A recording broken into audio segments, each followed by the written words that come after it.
There was a time when the train was the only way to get around. By 1923, rail travel was so popular that a massive 1.7 billion journeys were made in Britain per year.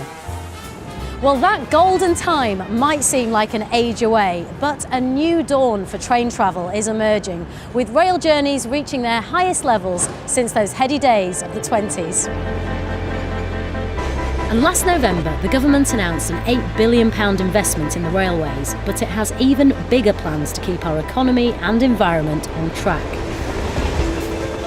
This is High Speed 2, a brand new line that will run trains at over 250 miles an hour from London Euston to a brand new station in Birmingham.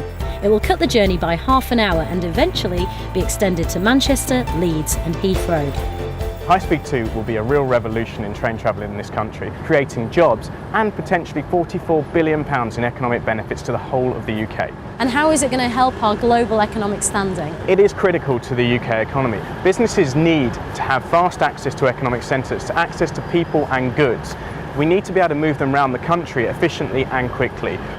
For residents living in the swathes of countryside along the proposed route, High Speed 2 promises anything but future prosperity and reduced journey times.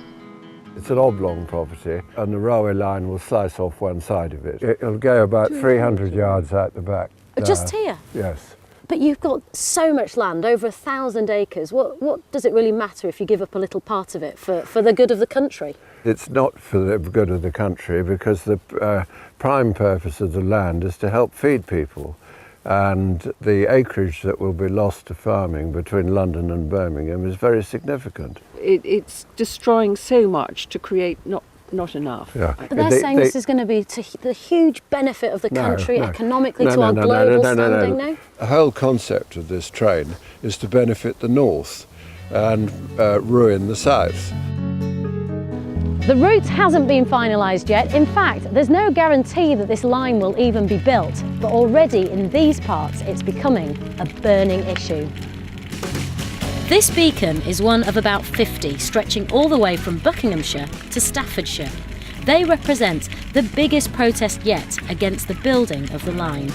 The last time we had beacons here in Quainton, it was up on the hill, warning that the world war was coming and there was a threat to the land. In the same way, this is a threat to the land, it's a threat to Britain. There's a lot of people going to lose their homes. Some people are going to have this train at the bottom of their gardens. I won't be able to really sit in my back garden in the summer with a high-speed train coming past every 2 minutes. If you wanted to live in a noisy area, we'd go and live on the runway at Heathrow.